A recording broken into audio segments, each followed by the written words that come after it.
जय श्री राम प्यारे भक्तों, हम सभी अपने घर में पूजा पाठ करते हैं, लेकिन बहुत पूजा पाठ करने के बाद भी घर में बरकत नहीं होती। आइए जानते हैं आज इसके बारे में कि हम सभी पूजा पाठ करने के बाद भी घर में बरकत क्यों नहीं होती है। बहुत से लोग कहते हैं कि मैं इतनी पूजा पाठ करता हूँ लेकिन उसका फल मुझे नहीं मिलता। असल में जाने अनजाने में कुछ लोग पूजा के दौरान कई तरह की गलतियां कर बैठते हैं, जिसकी वजह से उनको पूजा का फल नहीं मिलता और पूजा अधूरी रह जाती है। ऐसे में अगर आप गलत विधियों और नियमों के साथ पूजा करते हैं तो इसका विपरीत प्रभाव पड़ता है। तो चलिए जानते हैं घर और मंदिर में पूजा करने का सही तरीका क्या है। किसी भी देवी देवता या भगवान का पूजन करने से पहले स्नान किया जाता है। स्नान के पश्चात शांत मन से भगवान के सामने आसन पर बैठा जाता है। पूजा कभी भी खड़े होकर नहीं करनी चाहिए और ना ही खाली फर्श पर बैठकर पूजा करनी चाहिए। कुछ लोग पूजा करते समय जमीन पर ही बैठ जाते हैं, जो बिल्कुल की गलत है। जिस तरह से आपने भगवान को बैठने के लिए आसन दिया है, ठीक उसी प्रकार स्वयं भी आसन पर ही बैठे। शास्त्रों में कंबल और कुश के आसन को पूजा के लिए शुभ माना गया है। इस बात का भी ध्यान रखें कि पूजा का स्थान घर के फर्श से थोड़ा ऊपर होना चाहिए, क्योंकि भगवान अतुल्य और श्रेष्ठ हैं। इसलिए आप अपनी बराबरी में उनकी पूजा ना करें। पूजा के लिए भगवान को किसी चौकी में या फिर फर्श से ऊंचे स्थान पर स्थापित करें। इसके अलावा पूजा घर में देवी देवताओं की मूर्तियों को कभी भी दीवार से सटा कर ना रखें। पूजन करते समय आपका मुंह उत्तर या फिर पूर्व दिशा में ही होना चाहिए। घर या किसी भी मंदिर में पूजा संपन्न करने के बाद भगवान से अपनी भूल के लिए उनके समक्ष क्षमा याचना जरूर करनी चाहिए। इससे परमात्मा आपके द्वारा जाने अनजाने में की गई गलती को क्षमा करते हैं और अपना आशीर्वाद देते हैं। पूजा घर हमेशा घर के ईशान कोण में ही रहना चाहिए। पूजा घर में किसी एक देवी देवता की मूर्ति एक से ज्यादा नहीं होनी चाहिए। घर के मंदिर में किसी भी भगवान की मूर्ति 9 इंच या 22 सेंटीमीटर से छोटी होनी चाहिए। इससे बड़ी प्रतिमा घर में रखना शुभ नहीं माना जाता। बड़ी प्रतिमा को मंदिर में रखना चाहिए। अपने बेडरूम में कभी भी पूजा घर स्थापित ना करें और रात्रि के समय अपने पूजा घर को पर्दे से ढक कर रखें। और पूजा घर में काम में आने वाली सभी चीजें जैसे शंख, घंटी, प्रसाद के बर्तन, दीपक, शिवलिंग, जनेऊ और भगवान शालिग्राम को साफ सुथरे कपड़े से रखना चाहिए। ऐसा नहीं करने पर हम रोज पूजा पाठ करने के बाद भी उचित फल नहीं मिल पाएगा। शास्त्रों में लिखा गया है कि घर या मंदिर कहीं पर भी यदि आप सूर्यास्त के बाद रात के समय पूजा करते हैं तो इस समय न तो शंख बजाना चाहिए और ना ही घंटी बजानी चाहिए। ऐसा माना जाता है कि सूर्यास्त के बाद देवी देवता शयन के लिए चले जाते हैं और ऐसे में उन्हें जगाना सही नहीं माना जाता। इसलिए इस बात का सदैव ध्यान रखें कि सूर्यास्त के बाद घंटी और शंख बिल्कुल ना बजाए। लोग पूजा करते समय सिर्फ धूप जलाते हैं, लेकिन यह गलत है। किसी भी देवी देवता का पूजन करते समय पहले दीपक जलाना चाहिए। ऐसी मान्यता है कि दीपक भगवान के प्रति अपनी भक्ति भाव द्वारा चढ़ाया गया प्रसाद, धूप और अन्य कार्यों का साक्षी होता है। अगर आप पूजा करने से पहले दीपक नहीं जलाते तो भगवान तक आपकी प्रार्थना कभी नहीं पहुंचती। आजकल ज्यादातर घरों में अगरबत्ती का इस्तेमाल किया जाता है, परंतु कभी भी पूजा करते वक्त अगरबत्ती का इस्तेमाल नहीं करना चाहिए, क्योंकि अगरबत्ती में बांस की डंडी का इस्तेमाल होता है। हिंदू शास्त्रों में पूजा में बांस का इस्तेमाल वर्जित माना गया है, इसलिए हमेशा पूजा में दीपक का इस्तेमाल करना चाहिए। अपने मंदिर या पूजा घर में कभी भी नग्न मूर्तियां ना रखें। देवताओं को वस्त्र सील कर पहनाएं। आजकल बाजार में देवी देवताओं के वस्त्र उपलब्ध हैं, आप चाहे तो बाजार से ला सकते हैं। हमेशा देवता की पसंद के अनुसार या फिर शुभता को ध्यान में रखते हुए वस्त्र धारण करवाना चाहिए। सूर्य, गणेश, दुर्गा, शिव और विष्णु यह पंचदेव कहलाते हैं। इनकी पूजा सभी कार्यों में अनिवार्य रूप से की जाती है। प्रतिदिन पूजन करते समय इन पांचों देवों का ध्यान अवश्य करें। इससे माता लक्ष्मी की कृपा और समृद्धि प्राप्त होती है। आप चाहे किसी भी देवी देवता का पूजन कर रहे हो, लेकिन सर्वप्रथम हमेशा भगवान गणेश को ही प्रणाम किया जाता है। किसी भी हवन या किसी भी शुभ कार्य की शुरुआत में भगवान गणेश को प्रणाम करके ही की जाती है। ऐसा कहा जाता है कि भगवान गणेश को प्रणाम किए बिना पूजा करने से उसके फल की प्राप्ति नहीं होती। बिना सिर ढके पूजा नहीं करनी चाहिए। मान्यता है कि बिना सिर ढके पूजा करने से इसका पूर्ण फल आपको प्राप्त नहीं होता। पूजा के दौरान सिर ढकना भगवान के प्रति श्रद्धा भाव को दिखाता है। पूजा के दौरान सिर ढकने का धार्मिक कारण के साथ वैज्ञानिक कारण भी बताए गए हैं, इसलिए स्त्री हो या पुरुष पूजा के दौरान सिर जरूर ढके। कभी भी भगवान को एक हाथ से प्रणाम नहीं करना चाहिए, हमेशा पूरी तरह से झुककर दोनों हाथों से प्रणाम करना चाहिए। जब भी पूजा करने के लिए आप किसी मंदिर में जाते हैं तो आपको मंदिर में जो प्रसाद मिलता है उसे मंदिर में ही खाना चाहिए, भले ही आप उस प्रसाद का थोड़ा सा हिस्सा ही मंदिर में क्यों न खाएं, बाकी हिस्सा घर ले जाने के लिए रख सकते हैं। यह ईश्वर के प्रति आपकी श्रद्धा का प्रतीक है। आप जब भी मंदिर से जाते हैं तो आपको एक बार घंटा जरूर बजाना चाहिए। ऐसा माना जाता है कि घंटा बजाने से आपका संदेश सीधा ईश्वर तक पहुंचता है। घर में पूजा करने के बाद शंख और घंटी को बजाना महत्वपूर्ण माना जाता है। इससे घर में सकारात्मक ऊर्जा आती है। हमेशा इस बात का ध्यान रखें कि कभी भी दीपक से दीपक नहीं जलाना चाहिए। शास्त्रों के अनुसार जो व्यक्ति दीपक से दीपक जलाते हैं वे रोगी ही होते हैं। नहाने से पहले ही भगवान को चढ़ाने के फूल को तोड़ लेना चाहिए। नहाने के बाद फूल तोड़ने से फूल स्वयं को चढ़ाया हुआ माना जाता है, ऐसा शास्त्रों में कहा गया है। पूजा पाठ करते समय या फिर किसी भी समय दीपक, शंख, भगवान की मूर्ति, तस्वीर, सोने के आभूषण या शालिग्राम को कभी भी सीधे जमीन या फर्श पर नहीं रखने चाहिए।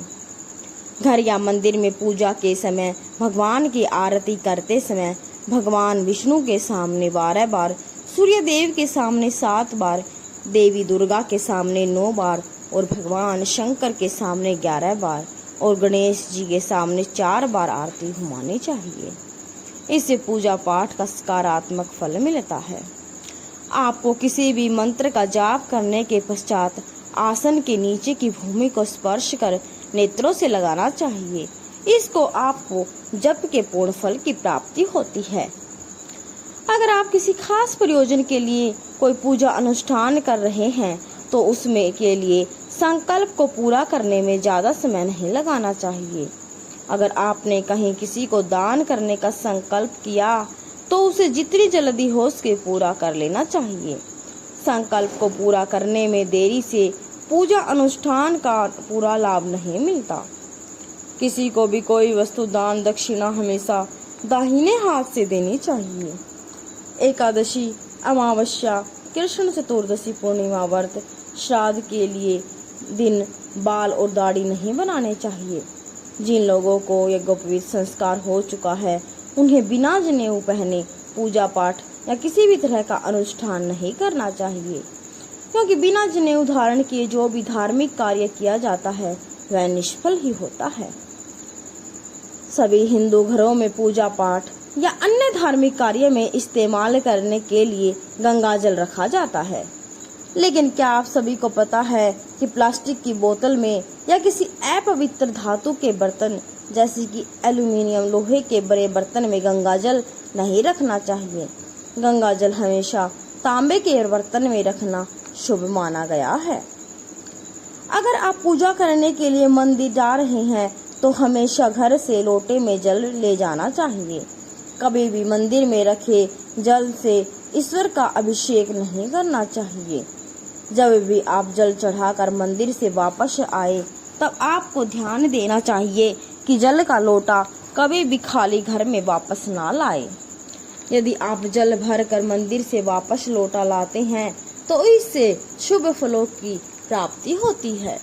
शास्त्र के अनुसार बहुत से लोगों की आदत होती है कि खाना खाते समय पढ़ाई या काम की चीजें करते हैं। यह बहुत ही अशुभ माना जाता है। आपको इस आदत से बचना चाहिए। यह आपके धन के साथ साथ कई चीजों के लिए नुकसानदायक साबित हो सकती है। खाना खाते ही पाचन क्रिया शुरू हो जाती है। अगर आप खाते समय पढ़ाई या फिर काम करते हैं तो इसका असर आपकी पाचन शक्ति पर भी पड़ता है, जिससे स्वास्थ्य संबंधी कई समस्याएं बननी शुरू हो जाती है। इसलिए आपको इससे बचना चाहिए। भोजन की थाली को हमेशा पाट, चटाई, चौक या टेबल पर सम्मान के साथ रखें। खाने की थाली को कभी भी एक हाथ से ना पकड़े। ऐसा करने से खाना प्रेत योनि में चला जाता है। भोजन करने के बाद थाली में हाथ ना धोए। थाली में कभी भी जूठन ना छोड़े। भोजन करने के बाद थाली को कभी भी किचन स्टैंड, पलंग या टेबल के नीचे न रखे, उनके ऊपर ही रखे। रात्रि में भोजन के जूठे बर्तन घर में ना रखे। भोजन करने से पहले देवताओं का आह्वान जरूर करें। भोजन करते वक्त वार्तालाप या क्रोध ना करें। परिवार के सदस्यों के साथ बैठकर भोजन करें। भोजन करते समय अजीब सी आवाजें ना निकालें। रात में चावल, दही और सत्तू का सेवन करने से लक्ष्मी का निरादर होता है। समृद्धि चाहने वालों को तथा जिन व्यक्तियों को आर्थिक कष्ट रहते हों उन्हें इनका सेवन रात के भोजन में नहीं करना चाहिए।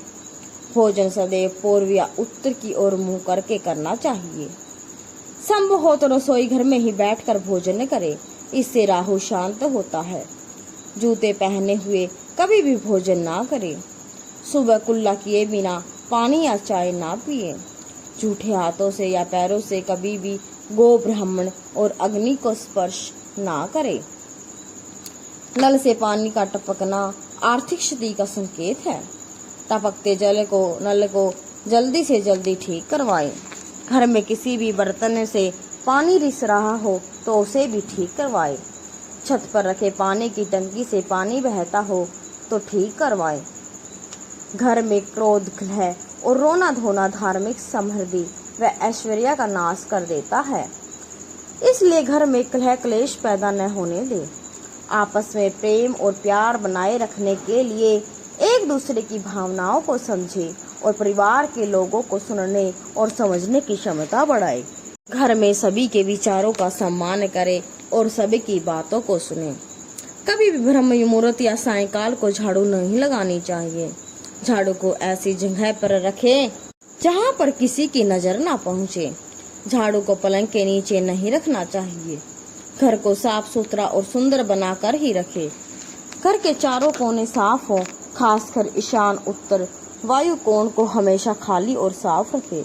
वॉशरूम को गीला रहना आर्थिक स्थिति के लिए बेहतर नहीं होता। प्रयोग करने के बाद उसे कपड़े से सुखाने का प्रयास करना चाहिए। दक्षिण और पश्चिमी दिशा खाली या हल्का रखना करियर में स्थिरता के लिए शुभ नहीं है, इसलिए इस दिशा को खाली ना रखें। घर में काले, कत्थई, मटमैले, जामुनी और बैंगनी रंग के इस्तेमाल न करें, चाहे चादर, पर्दे और दीवारों का ही रंग क्यों न हो। घर में सीढ़ियों को पूर्व से पश्चिम या उत्तर से दक्षिण की ओर ना बनवाए। घर में फर्श, दीवार या छत पर दीवार ना पड़ने दे। अगर ऐसा हो तो तुरंत उन्हें भरवा दे। घर में दरारों का होना अशुभ माना जाता है। सुबह शाम पूजा पाठ करते समय जब आप आरती करें तो कपूर को जलाकर करें। मान्यता है कि कपूर की गंध वातावरण में तेजी से फैलती है और सकारात्मक दैवीय ऊर्जा शक्ति को आकर्षित करती है। कपूर से निकलने वाला धुआं ब्रह्मांडीय शक्ति से जुड़ता है, जो घर के पूजा स्थल तक का मार्ग प्रशस्त करता है। ऐसा करने से जीवन में उन्नति आती है और करियर में तरक्की के योग बनते हैं। घर में अगर पूजा घर नहीं हो तो किसी लाल किताब से विशेषज्ञ से पूछकर ही पूजा घर बनवाए। यदि वह बनाने की छूट देता है तो किसी वास्तुशास्त्री से संपर्क करके ही पूजा घर बनवाए। ऐसा इसलिए लिखना पड़ रहा है क्योंकि किसी की कुंडली के अनुसार घर में पूजा घर रखना नुकसानदायक भी हो सकता है। किसी भी देवी देवता की एक से ज्यादा मूर्तियां ना रखे और मूर्ति और चित्र को अन्य किसी हिस्से में न लगाए। किसी भी देवता की 2 तस्वीरें ऐसे न लगाए जिनका मुंह आमने सामने हो। देवी देवताओं की तस्वीर कभी नेत्र कोण में ना लगवाएं, वरना कोर्ट कचहरी के मामलों में फंसने की पूरी आशंका रहती है। तिजोरी में हल्दी की कुछ गांठ एक पीले वस्त्र में बांध कर रखें। साथ में कुछ कोड़ियां और चांदी और तांबे आदि के कुछ सिक्के भी रखें। कुछ चावल पीले करके तिजोरी में रखें। तिजोरी में इत्र की शीशी, चंदन की बट्टी और अगरबत्ती का पैकेट भी रख सकते हैं, जिससे उसमें सुगंध बनी रहे। घर में देवी देवताओं पर चढ़ाए गए फूल या हार के सूख जाने पर भी उन्हें घर में रखना लाभकारी होता है। संधि काल में अनिष्ट शक्तियां प्रबल होने के कारण इस काल में कुछ बातें निषिद्ध बताई गई हैं। सोना, खाना पीना, गालियां देना, झगड़े करना, अभद्र और झूठ बोलना, क्रोध करना, श्राप देना, यात्रा के लिए निकलना, शपथ लेना, धन लेना या देना, रोना, वेद मंत्रों का पाठ, शुभ कार्य करना, चौखट पर खड़े होना। उपरोक्त नियमों का पालन नहीं करने से जहां एक और बरकत चली जाती है, वहीं व्यक्ति कई तरह के संकटों से घिर जाता है। जहां मदिरा सेवन, स्त्री का अपमान, तामसिक भोजन और अनैतिक कृत्यों को महत्व दिया जाता है, उनका धन दवा खाने, जेल खाने और पागल खाने में ही खर्च हो जाता है। यदि आप अपार धन की इच्छा रखते हैं तो सबसे पहले हनुमान जी से अपने पापों की क्षमा मांगकर प्रतिदिन हनुमान चालीसा का पाठ करें।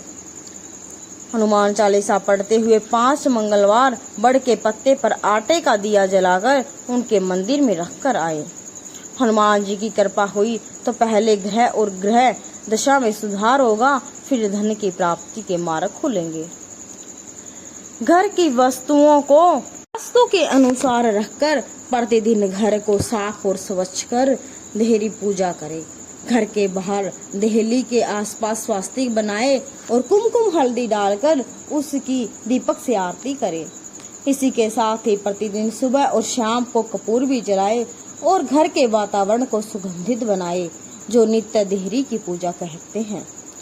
देहरी के आसपास घी के दीपक लगाते हैं, उनके घर में स्थायी लक्ष्मी का निवास होता है। घर के बाहर शुद्ध केसर से स्वास्तिक का निर्माण करके उसके ऊपर फूले, पुष्प और अक्षत चढ़ाए, घर में लक्ष्मी का आगमन होगा। पीपल में देवताओं का वास होता है। पीपल को सिर्फ शनिवार को ही छूना चाहिए। शनिवार को पीपल के वृक्ष में काले तिल, कच्चा दूध, गंगा जल, शहद, गुड़ को स्टील या चांदी के बर्तन में डालकर अर्पित करें व सरसों के तेल का दीपक जलाएं। बस यह कार्य प्रत्येक शनिवार को करते जाएंगे तो धीरे धीरे दुर्भाग्य दूर होता जाएगा। पीपल के वृक्ष की जड़ में तेल का दीपक जला दे, फिर वापस घर आ जाए और पीछे मुड़कर ना देखे। इसको आपको धन लाभ के साथ ही हर बिगड़ा काम भी बनेगा। श्री मां लक्ष्मी का ध्यान करते के मस्तक पर शुद्ध केसर का तिलक लगाए, धन लाभ के समाचार मिलेंगे। प्रतिदिन सुबह और शाम को कपूर जलाएं। घर के किसी स्थान पर वास्तु दोष हो तो वहां कपूर की एक डली बगैर जलाए रख दे। कपूर अति सुगंधित पदार्थ होता है तथा इसके दहन से वातावरण सुगंधित हो जाता है। कपूर जलाने से देव दोष व पितृ दोष सब खत्म हो जाता है।